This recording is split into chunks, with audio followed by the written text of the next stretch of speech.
the wonderful Ben is here and he's working. Where? He's hiding somewhere, like there.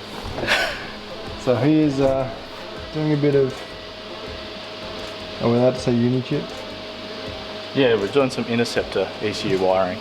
It is scorching hot in here, I'm sweating. But so what we've done is ECUs here in the kick panel, and we've just wired up the Interceptor computer. And basically what that does is it intercepts the crank timing signals to adjust the timing, and also the fuel pump and the map sensor signals. So we can clamp the map sensor, we can extend the fuel pump and all that sort of stuff.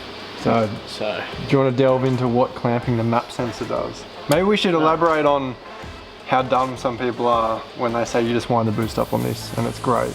Yeah, okay. Because it's actually the opposite. Yeah, there's different opinions on that. Some people say you can just go until the ECU cuts boost and stop it there and then go from there and clamp it there and so on and so forth.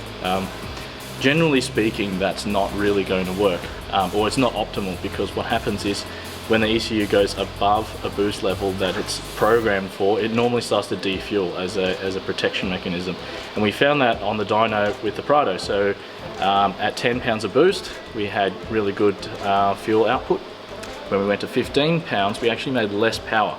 Now they're pretty slow anyway, so it's kind of hard to tell on the road, but on the dyno it's really dramatic. And I will cover that in an upcoming video on Engineered.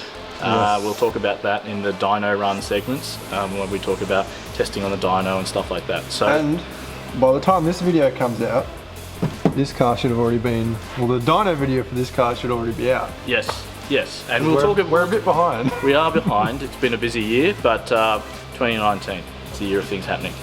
So, we'll see. But basically what happens is you can see on the dyno power outputs that the ECU dramatically defuels, and on the newer ECUs with data logging you can also see that from the commanded fuel from the injection pump. So don't do that. What we're going to do is we're going to clamp the map output sensor voltage at a level which gives us the best fuel delivery, and then we'll manually adjust it with the Interceptor from there on in. So going back to a topic before, clamping the voltage means that as the voltage goes up and up and up, proportional to map pressure, so the more pressure you have in your manifold, the higher the voltage will go. There comes a point where we just want to stop it and cap it so that it doesn't go any further than that, or the ECU doesn't see it go any further than that. So you imagine it as a line graph, it would go up, and then at a certain point it would flatten out and just continue at that voltage all the way across, and that's the goal here. So that's one of the first things we're going to do. Then after that we'll optimize the injection timing and the injector duration to give us the right amount of spark lead, or ignition lead I should say, for a diesel. Yeah, spark. Yeah, when the mixture ignites, when it starts to ignite relative to the crank position, and then how long the injectors are going to inject for to give us the right amount of fuel to give us an optimal amount of power. So that's the plan. So we're finished wiring it, I've tested it, and trying to make it as neat as possible and high up. So there's the factory ECU location. The plugs are down the bottom here. We've tapped into certain ones, piggyback some, intercepted other signals. Then the loom runs up and over into the piggyback ECU, which is going to be fastened somewhere there. So we're not going to give away the answer for this, because Ben has spent a lot of time. Well, I just gave you the answers. It's up to the readers or the viewers to read between the lines. They need to know how to hook it up. Yeah, so and tune it. And any of your Unichip authorized distributors will be able to sort you out with that sort of stuff. Anyway, it's all hooked up. We've got everything ready to go. Fancy. And, can you show the viewers your? So I've made up this little. It's based on an Arduino programmer, or Arduino. I didn't know that. ECU, MCU type processor. Yep. It's got a whole bunch of serial ports, so basically explain what we got, Benny. I've designed it so that it will capture data logging, and from there we'll be able to real-time override the values so that we can trim it in real time.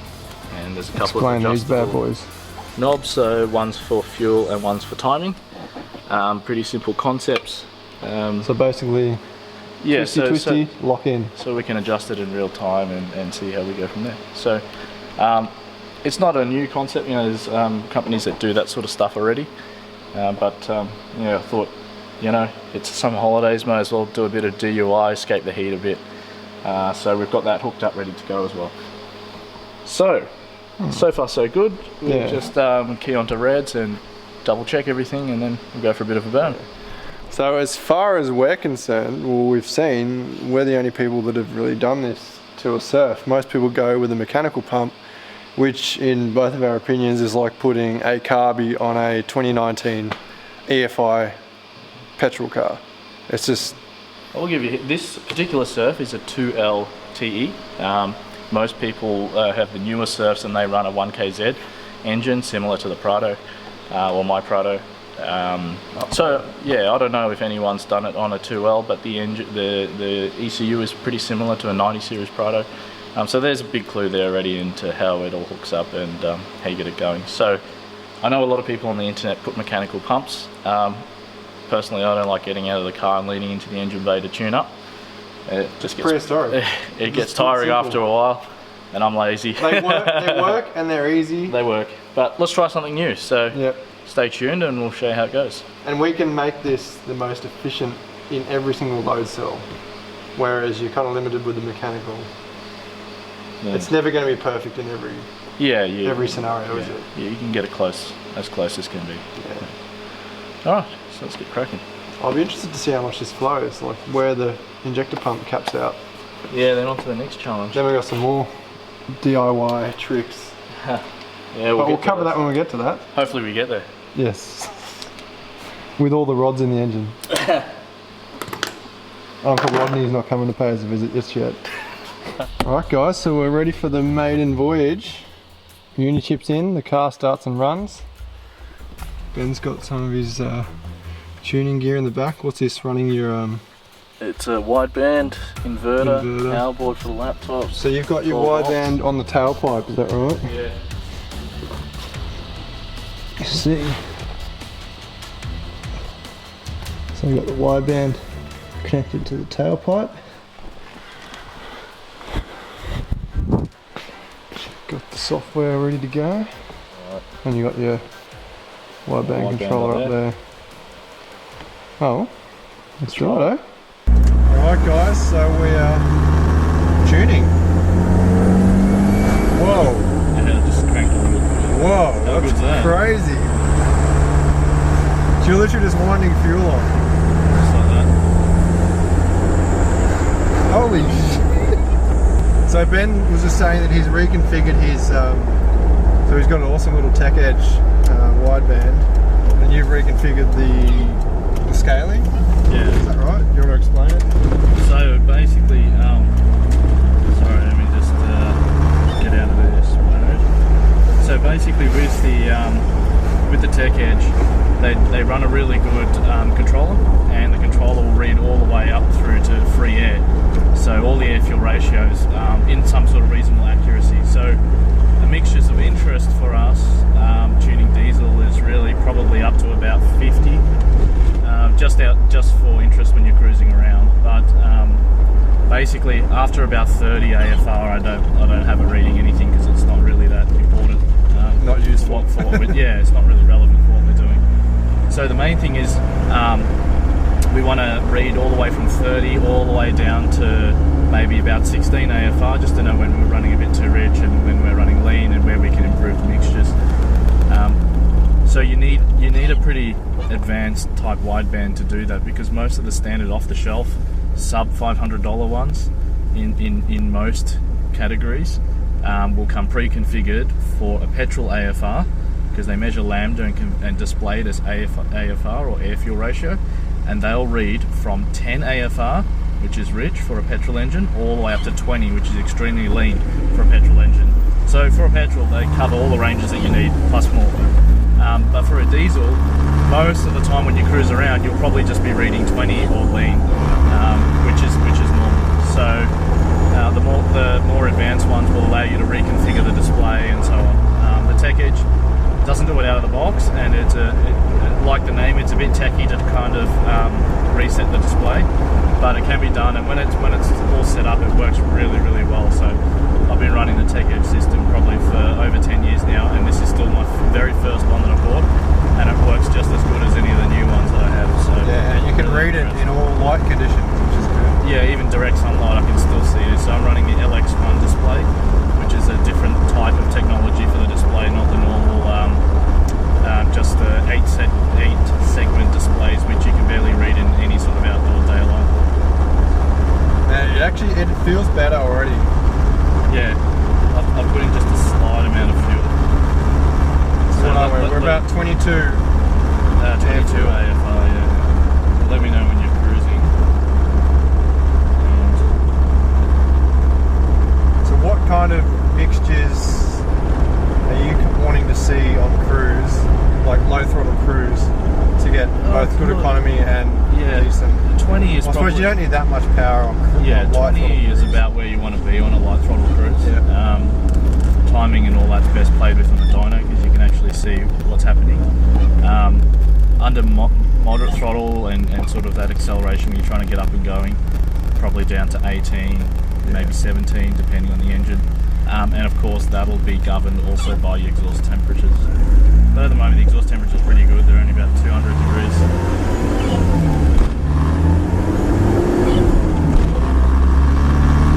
Oh, that fucking rattling is doing right. It's probably going to cut through the mix. Yeah, they'll be like, what's wrong with you? 1 minute it's humming, next minute it's rattling. Hey guys, if you can hear a rattling noise, it's that fucking snorkel. It keeps rattling on the A-pillar. So choose a higher gear than what you normally would, just so you load it up a bit. Yeah. I'll load up now.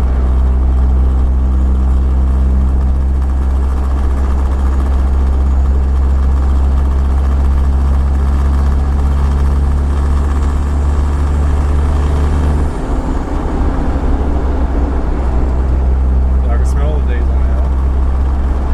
Is it coming in through your cutout up the window? Oh, it could be backdrafting through the back window. Oh, right, yeah, of course. Because you've got the window. Nothing wrong with that. Oh, the smaller diesel. Takes you 3 days to your red blood cells recover. That was good. Normally my tip in, like when I'm doing a gear shift, is a bit doughy. That was better. It's so cool tuning a car like this. Like you don't have to worry. Yeah. Like when you take out like the foils.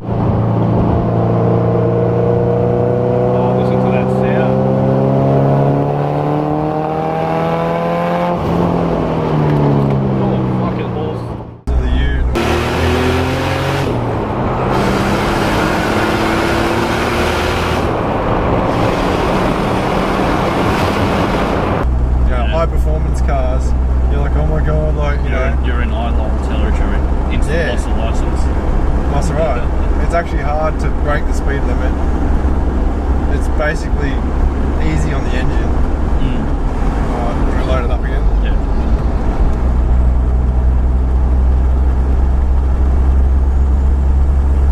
Yeah, you can feel it. Just turbo spools up.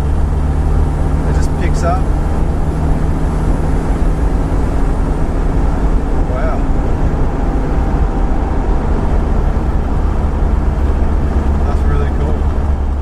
Next thing we're going to address is the intake air temperatures.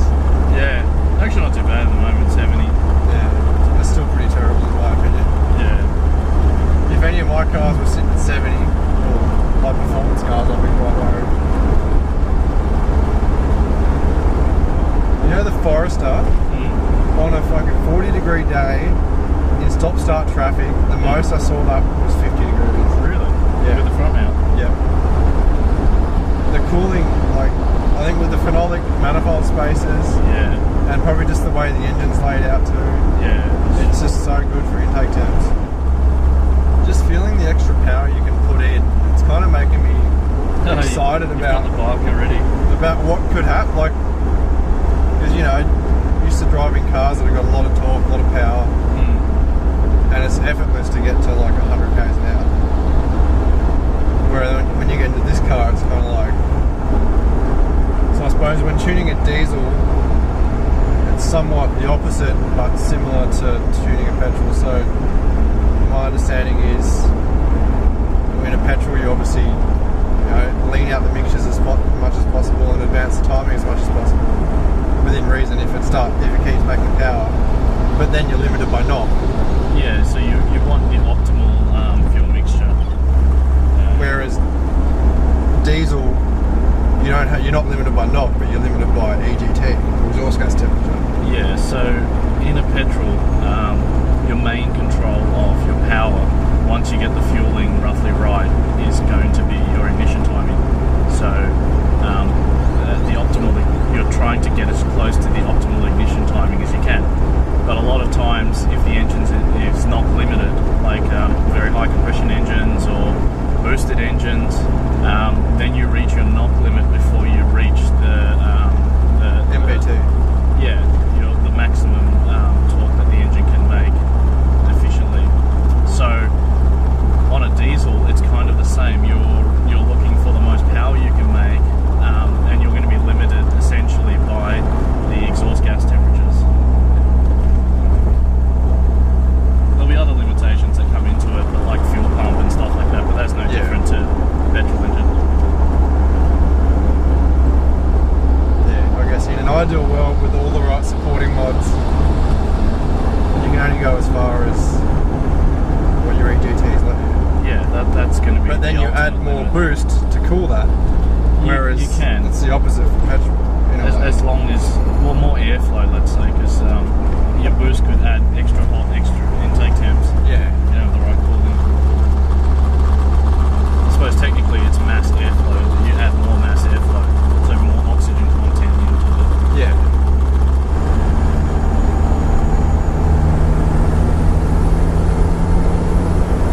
That's holy.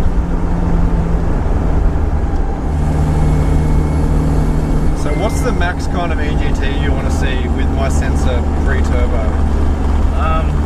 For longevity, I probably wouldn't want to go more than 650. Yeah. Like the Prado used to run 750 standard. That's like Really? Yeah, it's really hot. But then you'll have people argue that the 1KZ's known for cracking heads and all this kind of stuff. So let's try not to go more than about 600, 650.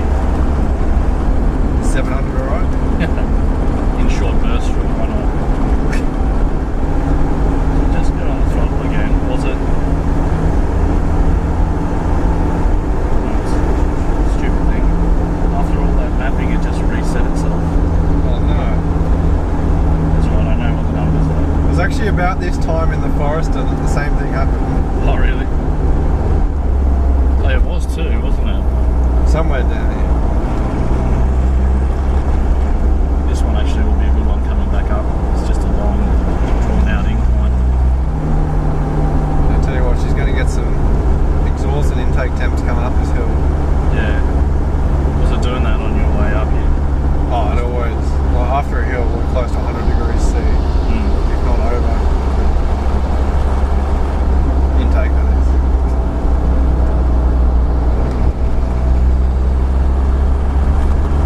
I need to do that water to air setup ASAP. And then water injection. Alright, so have you set up the voltage clamp? Yes. For the map? Voltage clamp is set. Base. So camera was dead when we did this, but basically the full throttle uphill. And you can explain the rest. Yeah, so we're just checking to make sure that we're slowly moving the clamp downwards until we find the optimal peak in terms of getting good fuel delivery, and then we'll leave it at that, and then we'll tune around after that to make sure we get good fuel in. So now we've got the base map done in, we've got a bit of a feel for what the engine wants. Got the mixtures kind of okay, looking pretty good now, so they're a bit richer on the part throttle.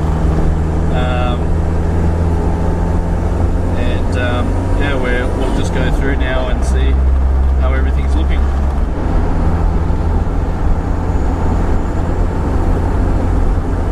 About there, maybe? Well, right there, as you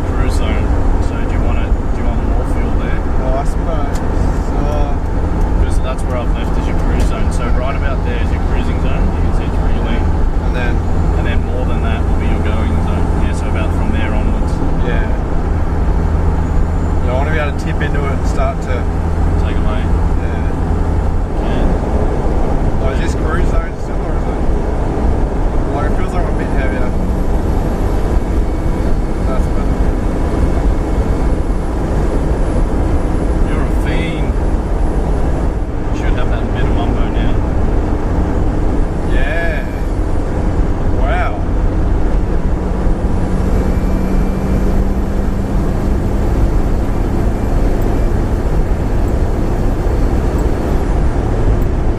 It's like ticking sound. Is that the ECU?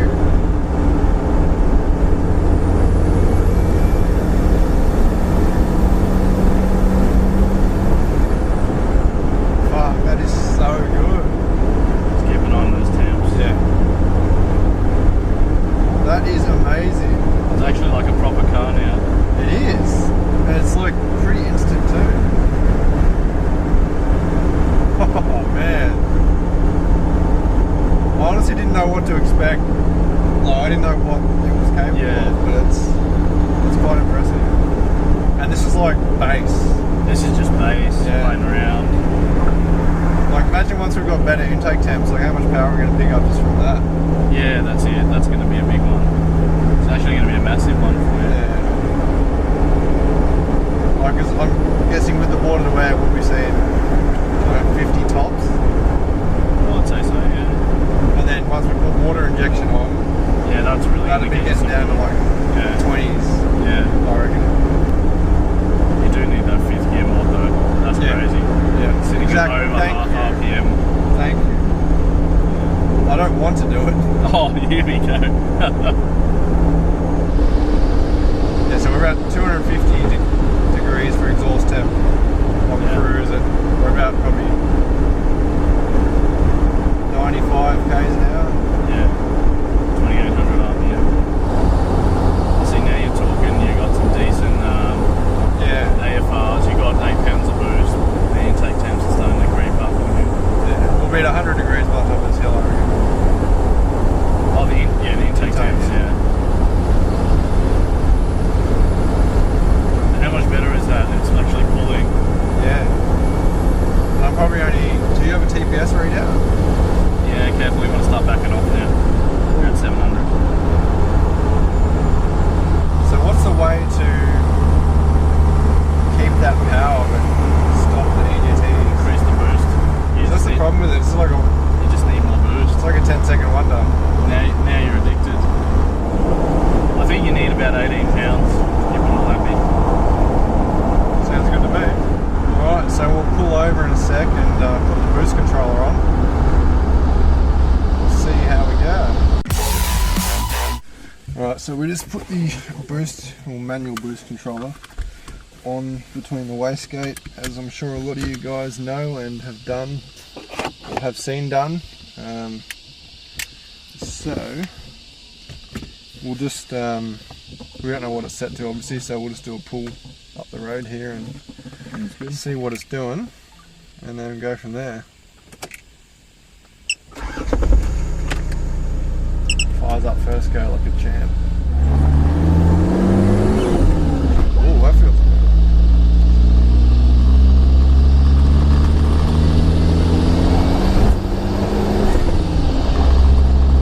Oh, we're on gravel. You what? We're on gravel. No. I was like, shit man, it's spinning.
throw the Forester on the dyno. Yeah, dyno time's incredibly expensive.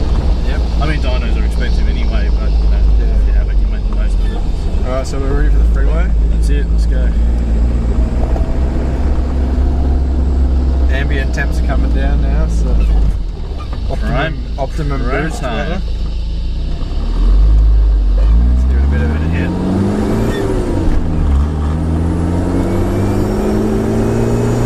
20 pound.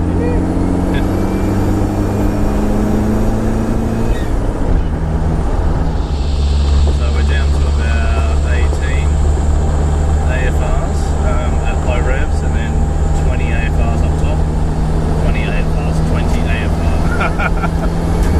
It's like when the Yanks say 300 torque. Is it 300 torque? Oh, that's cool. Yeah. Yes. Straight up to good zone. 650. Yeah, so the fueling. Oh, I was about to go into sixth gear. Yeah, so the fueling's pretty much as good as we can do whilst the exhaust temps are that on and the intake temps are that on. But how does it feel to drive? A lot better. So I planted my foot. 18 pounds of boost, 20, Yeah, 20 AFR and 550 degrees before turbo. I just feel like I can keep the speed up on the freeway more now. Yeah. And you'll be able to test out your new 3-inch exhaust that we just put on. Yeah. Pretty nice cruise. It's not an exhaust if you don't have to cut and weld it. Yeah. You're watching the smoke, are you? Yeah. Watching the lack of smoke. Nice clean tune.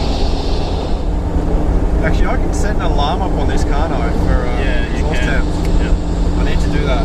Set it for about 710 or something. Yeah. No, the back on. You can hear the turbo spooling off. That's it. That's it. Yeah, that transition's nice. I like the power. Comes in. It's not like before where you kind of step on it and it's kind of nothing. Yeah. Yeah, it's feeding the fuel in nicely now. You can hear that it's really kicking the turbo Feed it. spooling Feed it. up.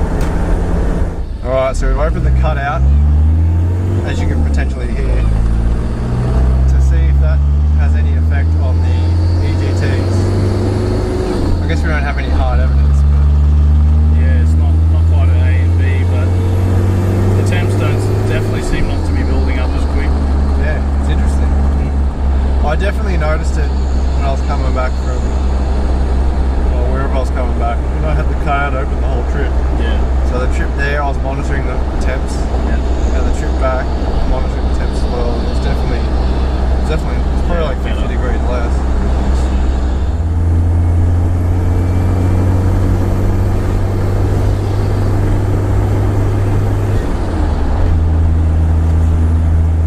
Driving along real well. Holes, man.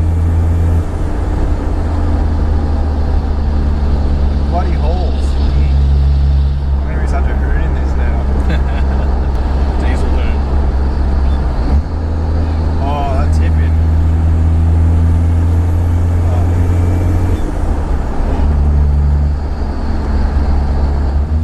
Come on, baby. That pulls good. Actually rock it along now. Yeah, I can actually get up to speed. And it's still pretty conservative fueling. Yeah, and the Like, most temps- of that was 19. Yeah. I'm very impressed. Yeah, I'm definitely keeping the diesel. For now. Yeah, I don't know, I've got enough fast petrol cars. Yeah.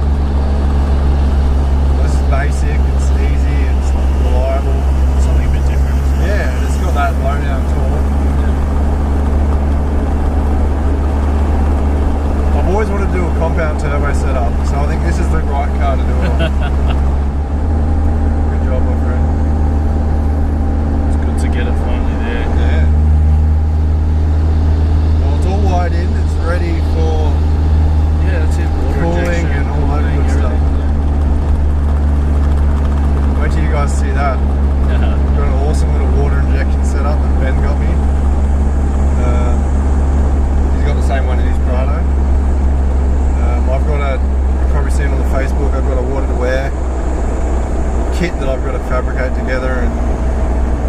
get that running, which is pretty high up on the list now. Oh, excuse me, it's getting a bit late. Almost bedtime. It is actually. Get back to the workshop and Load all the crap back I'm going in. to roll Toby back to the hoist.